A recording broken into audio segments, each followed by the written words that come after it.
We're definitely not playing Swooning Ever Stands again. Y'all know me too well. I so am. I'm so playing this game again. Alright. And then, hang on.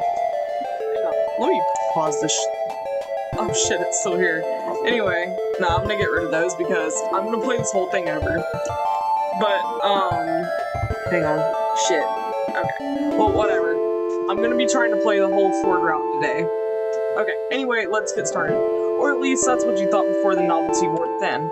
As of now, your legs are cramping up, and you've exhausted your travel playlist 2 times over, and your stomach is beginning to search for something to eat. On top of all that, you're pretty sure you're lost. Driving through Oregon paints a picture of trees, trees, and more trees, especially on the endless winding roads that you're taking up north. All that breaks the pattern is a sign that zips past with words that you're just able to make out. Gravity Falls. The road continues on, giant redwoods looming on both sides. You find yourself anticipating something because as you drive on, you can feel it. Something strange is bound to happen here. Hi, honey. What are you doing?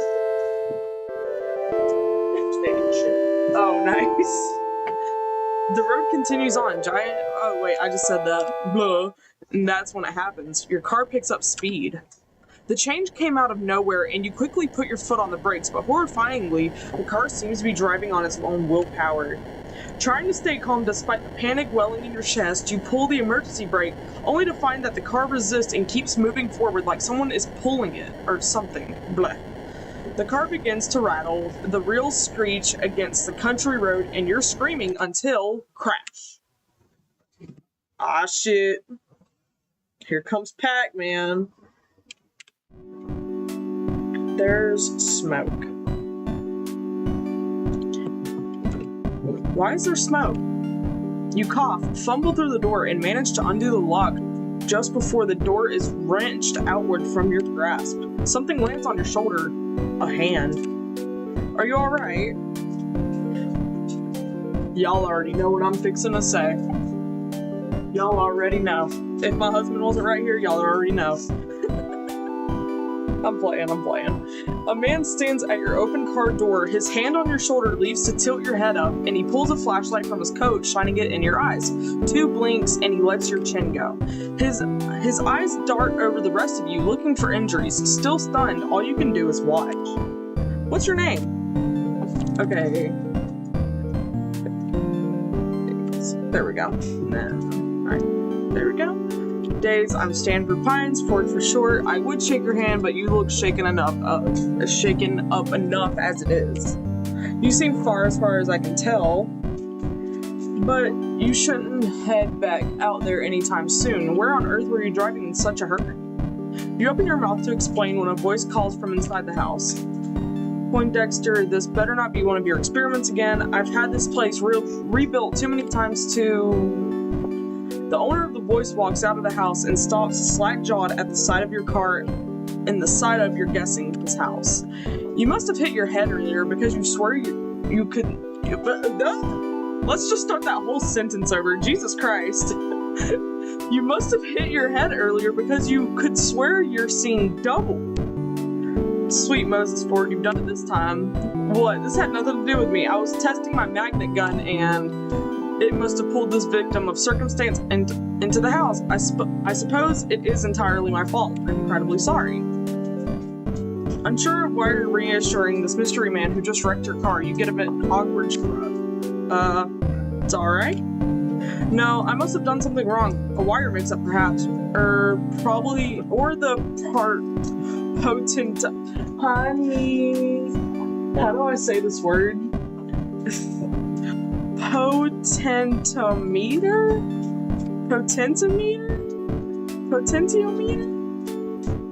Yeah, potentiometer. Fuck that. Okay, I was making sure I was saying it right. You're smarter than me. They're talking about your other mistakes, Sixer. Oh, right.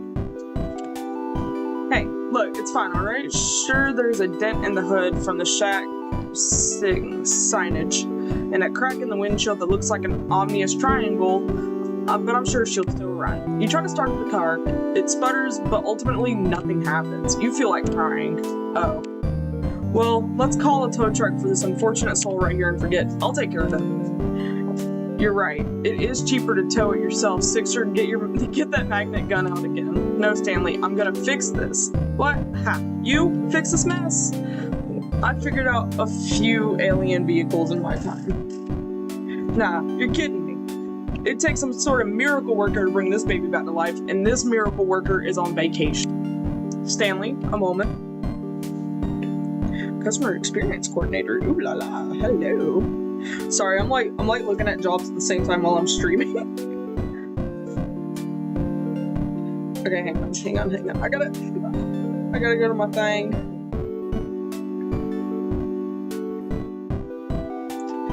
And if someone's in here, I'm so sorry. I'm literally posting everywhere that, hey, I'm live. You better watch me, or else I'm gonna be mad. All right, hang on.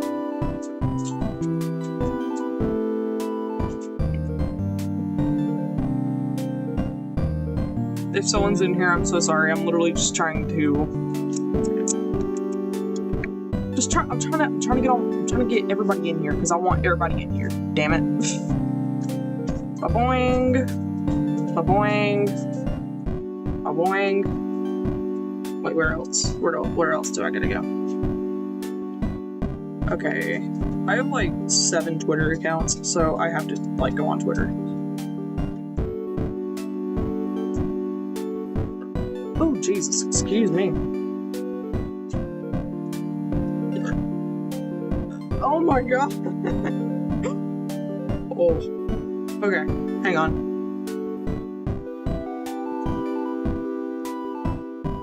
Have to text back to Pookie. Hello. And Galaxy, yes, I did remember the self-promo. I'm so proud of myself. Yep. Hello and goodbye, Ken. Ford and Stanley turn away and you're left to your thoughts. Who could anticipate a car accident like this in the middle of a road trip? You can take care of the car, but how are you going to get home? They run buses out here, right? So you take a bus out of here and then... Ford clears his throat, shifting a little awkwardly in place. Seems like they finished their talk. So there are a few options. My brother Stanley here could drive you out of town to find a place to stay for the night, or you could stay the night here. We have found some maps and information you can look in at the gift shop, and in the morning we can help you with the car. What do you say? Just as you're about to answer, another high-pitched voice comes from inside the house. Uncle Stan, picture this, a whole week of, oh my gosh. I want to try and like mimic the voices like I did last time, but I hurt my throat so bad doing that. Which at the same time I did like, I kind of like stretched it out between like 3 or 4 streams of me doing this, but today I'm going to try to finish Ford's route like completely. Like the whole thing. Let's see how it goes. My voice might get tired, I just made it like sorry. Anyway, the girl that runs out of the house comes to a halt at the side of your car. Oh great. Uncle Ford? Why is it that everybody automatically thinks I'm at fault? Well, this time it is my fault, but I've invited Daze here to stay with us for the night if she'd like. I'm sure I can fix this, I just have to figure out how. Stanley sighs. I can take a look. And being on vacation's pretty boring, and the old Stanmobile hasn't needed a tune-up yet, so it wouldn't be too bad to work on something in the meantime. Thank you, Stanley. I'm sure I can put something together from the gadgets I have laying around if you need any specialized tools to help with your job. Help you with the job. Jesus Christ. Let me introduce myself. I'm Mabel. You can ask me anything. I pretty much know everything there is to know at this place. Wait, hold on. I haven't even said anything yet. I appreciate your offer to let me stay and to repair your car.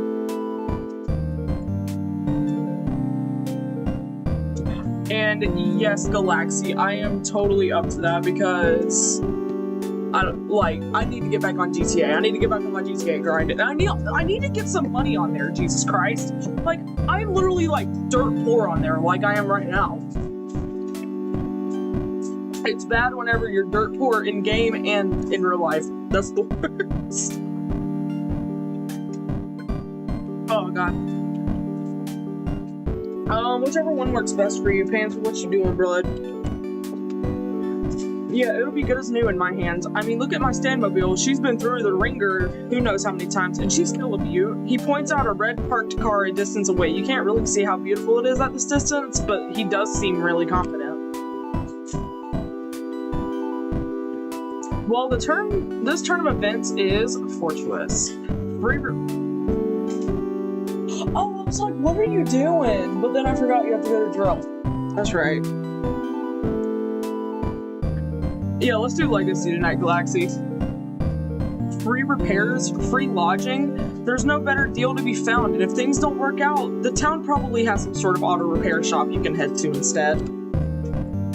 Well, I accept. Thanks for the help. And my apologies again. What an embarrassment. I must have made such an elementary mistake. As the Pines lead you inside the house, Mabel leaves her number in your phone for you to call whenever, and you find out Ford's twin goes by Stan. This part's the house, but just outside the doors of the Mystery Shack. Hey, have you ever been to the Mystery Shack before? I wanted to, actually. I saw a bumper sticker while I was on the road and got curious. You got interrupted by a loud, triumphant, those bumper stickers were a good investment, and Sixer says they're too plain and graphically simplistic, and don't even have an address on them, Stanley. How is anyone supposed to find this place to attract customers? Sixer, did you hear that? Well, they are graphically simplistic. I don't know how she found the place, let alone thought what if the Mystery Shack was compelling. I kinda liked it. See, she kinda liked it. Hey, I like you, Daze. How about I give you a tour sometime tomorrow? Regular price. Tomorrow? Then I'll have to squeeze all my get-to-know-you questions in today. Daze, tell me, capybara, yes or no? Someone screenshot that and send that to Cappy immediately. Hang on a minute.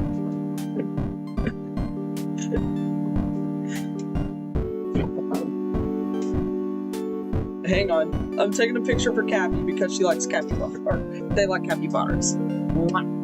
Bye, honey. Wait, are you getting your head shaved? No. Where are you going? Oh, okay. Boy. He'll hear me in a second. What? Grab like the keto spaghetti noodles while you're out. I'll cook spaghetti tonight. Cause I have meat thawed out. But yes, to capybaras. At the moment, a boy passes in the hallway at the far doorway, and Ford calls out to him. Dipper, my boy, I'm surprised I didn't see you run out to the scene of the crime. Crime? What crime? I have an alibi. Oh, you have someone with you. Hey, haha, I'm not suspicious at all. Yeah, goodness gracious. Did you guys see that car on the side of the shack, though? For a second, I thought the Manitars were back with a grudge. Yeah, I wouldn't doubt it. Them things were terrible. Yeah, about that Dipper. Meet Daze. I've, stranded her car here by accident. She's staying here for the time being. Sorry, stranded her car here? You crashed it? Yeah, the S in shack fell on it and everything. The windows are cracked. One window, the windshield. And Daze was lucky to make it out alive. She's fine, no injuries, thankfully. The magnet gun's rather safe despite it never being tested in a formal setting. Yeesh, did you not, like, take safety precautions or anything? Yeah, I know, right? What's the best mechanic in the list do for you or something? Actually, the irony of the situation is that I was trying to install a safety precaution. Hey, if you two are gonna do your nerd talk, I'm gonna get Daze set up. Mabel, sweetie, why don't you show Daze around? Let her, stay in the storage room. That's still empty, right? Yeah, my boy Johnny on the spot. We need to add Johnny to the Swooning over Stan's game. Hey, what's up, Jared? How you doing? I'll make it empty.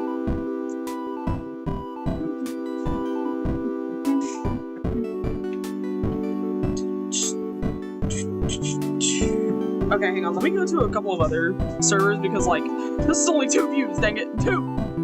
2-0. house.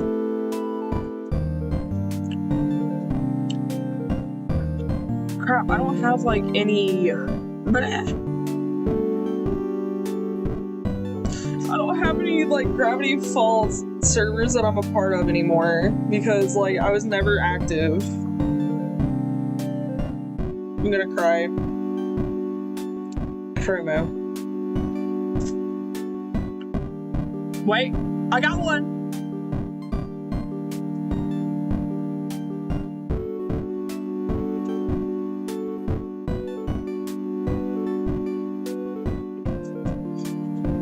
Here, hang on. Let me take my babies out real quick. Or hang on. Here, come on, Pansy Poo, it's okay. Here. Go in there, buddy. Go.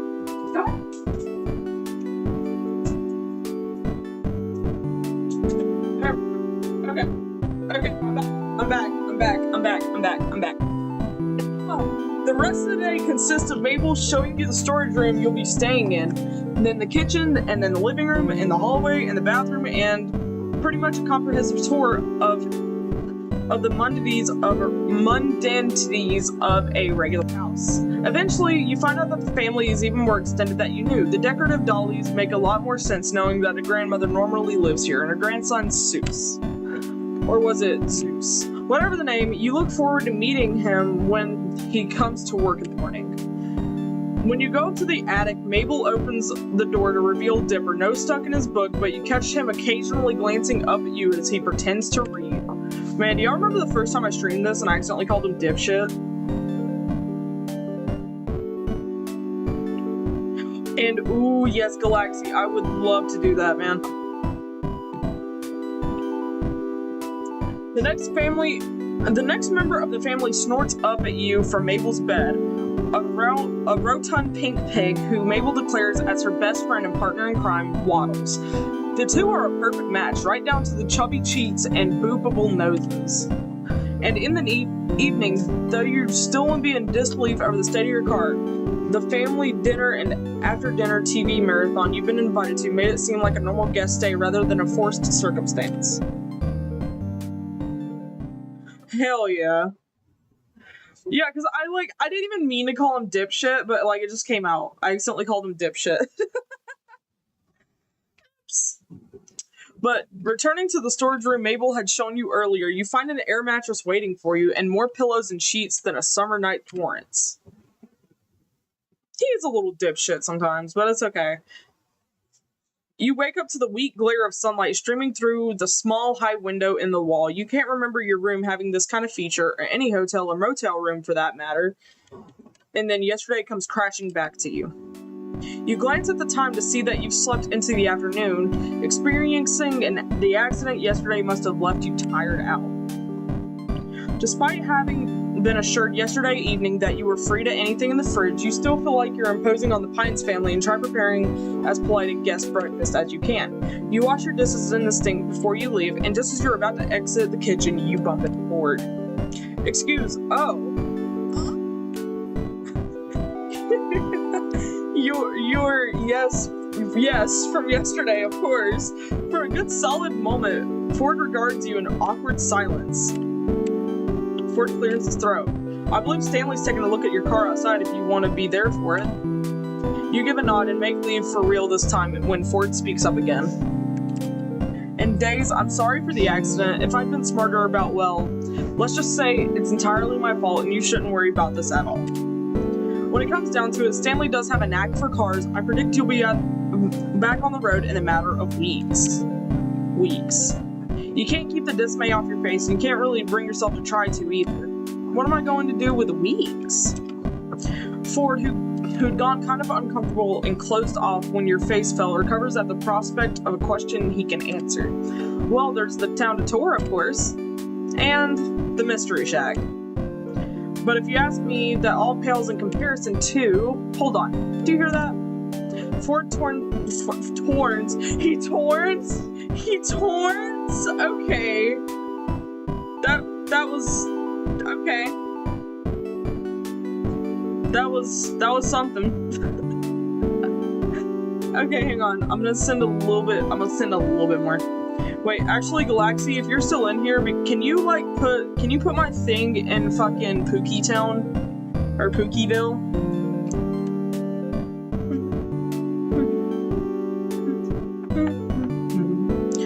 Okay. Let's see. I've like wasted half of the stream just like bullshitting. Okay, Ford turns to the kitchen doorway to investigate. Sounds like the sound comes again, and this time you hear it as well. The squeal of a pig, followed by a pair of quick footsteps running down the stairs. Waddle stumbles past the open kitchen doorway, and Mabel comes into view soon after, a few sheets of paper clutched in hand. Ford quickly steps out of the kitchen, and you follow to the doorway, getting there just in time to see the apparent tug-of-war between Mabel and her pig over a saliva-covered sheet of paper. The paper rips, and after nearly toppling backwards from her efforts, Mabel recovers, snatching the scrap of ripped papers from Waddle's jaws and lifting both pieces up victoriously. Haha! Mabel wins again. Now I just gotta find Ford, who runs forward and held out a hand to steady this energetic child when she'd been in danger of toppling over, now finds a number of crumbled sheets of paper shoved into his hands. Mabel tugs eagerly at his coat. Ford, you have got to help me! Ford kneels down to face Mabel in a serious though concerned look. Alright, see you later.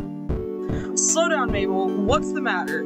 Dipper found a stack of pages from your old journals, and I walked in, and Waddles ran up and started eating one, and he must have been chewing on them to warn me, Grunkle Ford, because look. Mabel takes the ripped halves of paper back from Ford's hand and joins them together, holding it up for Ford to see. I see, and you took it as a warning. Yes, it says here that it eats small dogs, and Waddles is a small pig, but he sort of looks like a dog from far away, and Waddles must have feared for his life. Waddles seems to second this notion with a snort, or not, as it seems the pig is lounging adorably a short distance away in the hallway. You can't imagine what this dangerous predator could be, some kind of wolf, something bigger? You're suddenly not so keen on staying anymore.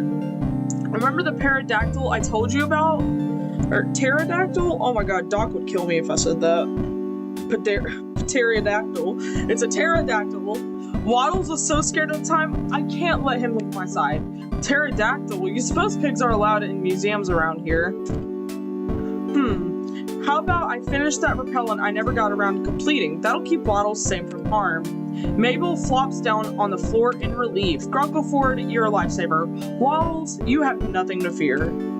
Ford chuckles, lifting himself out of the kneel and standing back up. Alright, I'll go get my recipe. Ford turns to leave, and you suddenly remember that nothing better to do for the weeks you're going to be here. It wouldn't hurt to get to know Ford. He seems to know that there is to do around town anyway, so you'll need that not to die of boredom in the first week. Or, more pressingly, you could go check on your car and see what Stan's made of it so far. You're not exactly eager to face seeing your car on the side of the house again, though. What should you do? Get to know Ford. Ford, wait.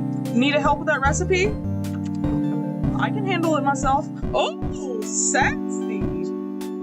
Sassy little man. I like him sassy.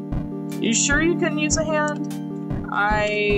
Ford looks away, and you follow his averted line straight to Mabel, who just mouthed something you couldn't catch. When she catches you looking her way, Mabel gives you an 100-watt smile, the picture of innocence. Ford rubs the back of his neck. Oh, who did that? Who did that? I don't even follow this person on Ko-fi. What? Yes, I suppose I can accept some help. And with that assured, Ford is on the task, and you spot Mabel rolling away with Waddles into the living room. Cute.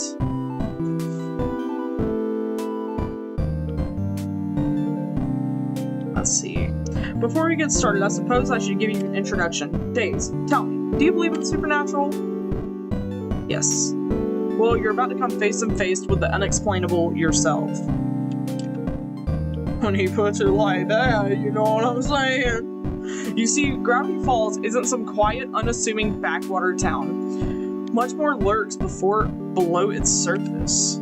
Ford pockets the crumpled journal papers and gestures for you to join him as he walks. You do and follow him through the living room into the gift shop. For example, you must have heard Mabel mention a pterodactyl. Most people would say none exist in the living world today, but I say not if you know where to look. Oh.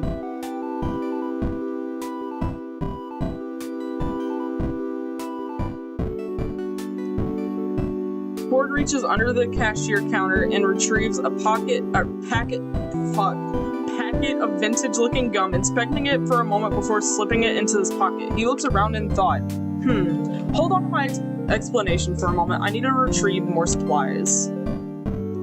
Ford ushers you out of the gift shop entrance, so you find yourself outside of the shack, and then the door shuts behind you. Okay.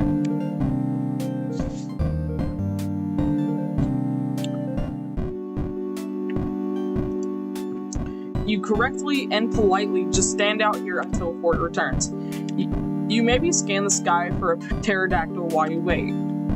Not too long later, the door opens behind you and Ford joins you outside, looking no different than before. He must have stored whatever supplies he went to retrieve in his coat, but the trench coat falls too naturally on his figure for him to be hiding much. Where were we? Ah, yes. Ford pulls a pen and a pad of paper from his coat, walking as he writes. Just as you're about to head out, he stops and smacks his hand to his face. Ah, shit, 1 second. Ford hurries back into the house, realizing he forgot the most important component to this adventure, a butterfly net. Before you get the chance to ask, he strides out ahead of you, obviously in no mind to tell you what it's quite for yet. The pair of you walk past the shack and down a well-worn path into the trees surrounding the house. Fuck.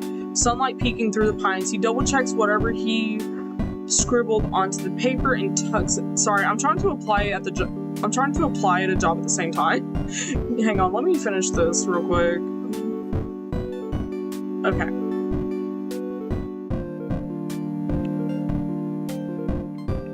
Okay, we're good. Sorry, I'm trying to get a new job because like I'm very broke right now. So if he wants to donate something, you tell me. Anyway, tucks it back into one of his coat's seemingly infinite pockets. He stops and turns to you with a definite nod. A recipe for repellent called for... Shit. Okay, I actually have to go. Shit. I'm sorry. Bam. Okay, so saved it.